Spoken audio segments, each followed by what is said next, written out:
नमस्कार प्रिय दर्शकों, आप देख रहे हैं ज्योतिष मंत्र। प्रिय दर्शकों, हमारे मानव जीवन पर नवग्रह का प्रभाव अवश्य पड़ता है। चाहे कोई भी व्यक्ति हो, राजा हो, रंक हो, स्त्री हो, पुरुष हो या फिर साधु सन्यासी हो या आम मनुष्य हो, नवग्रहों के प्रभाव से कोई नहीं बच सकता। और जब ये नवग्रह विपरीत प्रभाव देते हैं तो व्यक्ति का जीवन अस्त व्यस्त हो जाता है।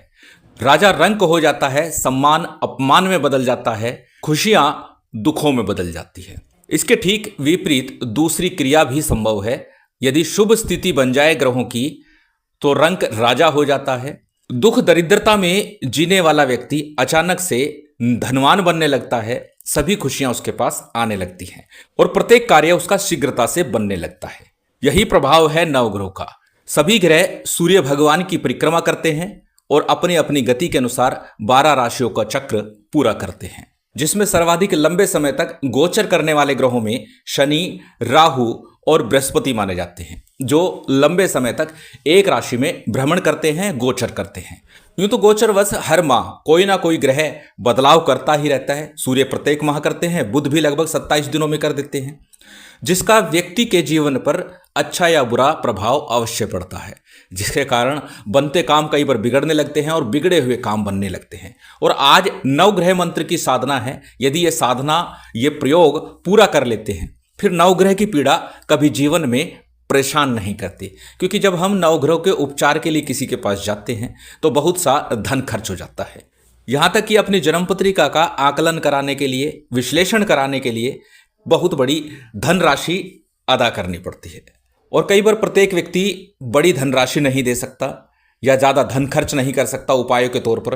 तो आज का ये मंत्र उन सभी के लिए जो नवग्रहों की पीड़ा से पीड़ित है, चाहे वो शनि की पीड़ा हो, राहु की पीड़ा हो या फिर मंगल की पीड़ा हो, या फिर दूषित चंद्रमा का प्रभाव हो, नीच के सूर्य का प्रभाव हो, गुरु चांडाल योग बन गया हो, पापकर्तृ योग में लगन आ गया है, या किसी भी प्रकार का दुर्योग कुंडली में चल रहा है, या नवग्रह की पीड़ा कैसे भी किसी भी भांति आपको मिल रही है, उसके लिए आज का ये मंत्र प्रयोग निश्चित तौर पर रामबाण साबित होगा। साबर मंत्र है और बहुत ही सटीक ये प्रयोग है। बड़े विधि विधान की आवश्यकता नहीं है। साबर मंत्र है तो विधि विधान भी विशेष नहीं है। हाँ, मंत्र का जप निश्चित संख्या में अवश्य ही करना है। जप करने के बाद आपको राहत अवश्य प्राप्त होगी, इतना निश्चित है। तो चलिए अधिक विलंब न करते हुए जान लेते हैं किस प्रकार से नवग्रह पीड़ा से मुक्ति के लिए इस प्रयोग को संपन्न करना है। सबसे पहले बात करेंगे साधना में प्रयोग होने वाली सामग्री की। साधना की सामग्री आपकी स्क्रीन पर है। सामान्य सी पूजन सामग्री है और इसके साथ में एक यंत्र आपको लेना है, नवग्रह यंत्र। आजकल मार्केट में अवेलेबल है, भोजपत्र पर, ताम्रपत्र पर या फिर अष्टधातु पर। कोई भी यंत्र आप ले सकते हैं, परंतु यंत्र की प्राण प्रतिष्ठा अवश्य कर लीजिएगा, करा लीजिएगा। प्राण प्रतिष्ठा के संबंध में एक वीडियो में डाल चुका हूं। साबर मंत्रों के माध्यम से यंत्र की, माला की प्राण प्रतिष्ठा आप सरलता से कर सकते हैं और निश्चित आपकी माला और यंत्र चेतन होंगे, प्राण प्रतिष्ठित होंगे। अब यह प्रयोग करना कैसे है, किस दिन करना है? इस प्रयोग को किसी पर्व काल से आरंभ कर सकते हैं अथवा रविवार के दिन से इस प्रयोग का आरंभ किया जाना है। रविवार को सिद्ध योग बनता हो उस दिन से आप इस प्रयोग को आरंभ कर सकते हैं। शुक्ल पक्ष से अथवा कृष्ण पक्ष से, दोनों ही पक्षों में इस प्रयोग का आरंभ किया जा सकता है। किस प्रकार करना है? अपने घर में पूर्वाभिमुख हो जाइए। अपने सामने चौकी पर अथवा पट्टे के ऊपर एक पीले रंग का वस्त्र बिछा लीजिए और उसके ऊपर हल्दी से रंगे हुए पीले चावल रख लीजिए या रोली से रंगे हुए हो, और उसके ऊपर आपको नवग्रह यंत्र स्थापित करना है। अपने सम्मुख भगवान शिव का और अपने इष्ट का चित्र भी रखना है और साथ ही एक घी का दीपक प्रज्वलित करना है। प्रिय दर्शकों, यहाँ पर दीपक घी का ही हो, सर्वोत्तम होगा। और जितनी देर आपका मंत्र जाप चलेगा उतनी देर ये दीपक चलना चाहिए। परंतु यदि सामर्थ्य नहीं है इतना भी, तो आप तिल तेल का दीपक प्रयोग कर सकते हैं, परंतु प्रयास कीजिएगा कि घी का ही दीपक प्रयोग करें। अब सबसे पहले शुद्धि आचमन कर लीजिए। शुद्धि आचमन के बाद में आपको दीपक प्रज्वलित कर लेना है। उसके बाद संकल्प लेना है। अब संकल्प में अपना नाम, अपना गोत्र, उस दिन का तिथिवार नक्षत्र बोलना है और साथ ही बोलना है कि मैं नवग्रह पीड़ा से मुक्ति हेतु इस प्रयोग को संपन्न कर रहा हूं। इस प्रकार से आपको संकल्प लेना है। संकल्प के पश्चात में संकल्प के लिए लिया गया अक्षत पुष्प जल किसी थाली प्लेट में या फिर गणेश जी के विग्रह के सम्मुख छोड़ दीजिए। उसके बाद में सबसे पहले गणेश जी का, गुरु का, कुल देव, पितृदेव, स्थान देव, इन पंचदेवों का सामान्य सा पंचोपचार रीति से पूजन संपन्न कर लीजिए।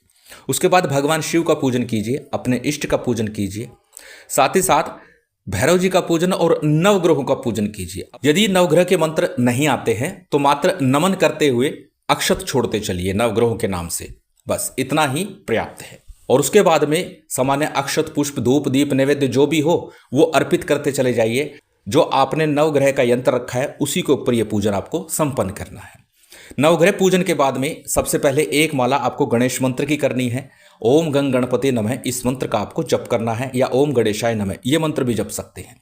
और इसके साथ ही एक माला गुरु मंत्र की करनी है। यदि गुरु दीक्षा नहीं ली तो आप भगवान शिव के पंचाक्षरी मंत्र गुरु गोरखनाथ के ओम गुरु गोरक्षनाथाय नमः इस मंत्र का, या हमारे गुरुदेव द्वारा दिया गया मंत्र ओम परम तत्वाय नारायणे गुरुभ्यो नमः, तीनों ही मंत्रों में से कोई एक मंत्र गुरु मंत्र के रूप में जप लीजिए। एक माला का आपको जप करना है। आज का मंत्र जैसे बताया साबर मंत्र है। अब साबर मंत्रों की चर्चा हो तो निश्चित साबर सिद्धि मंत्र का जप 11 बार अवश्य ही जपना चाहिए, और यह बात मैं अनेकों बार बता चुका हूं। तो साबर सिद्धि मंत्र आपकी स्क्रीन पर है, एक बार बोल करके बता देता हूं। गुरु सठ गुरु है वीर, गुरु साहब सुमरी बड़ी भांत, सिंगी टोरो बन कहूँ मन नाऊ करतार, सकल गुरु की हर भजे, घट्टा पकड़ उठ जाग, चेत संहार श्री परमहंस।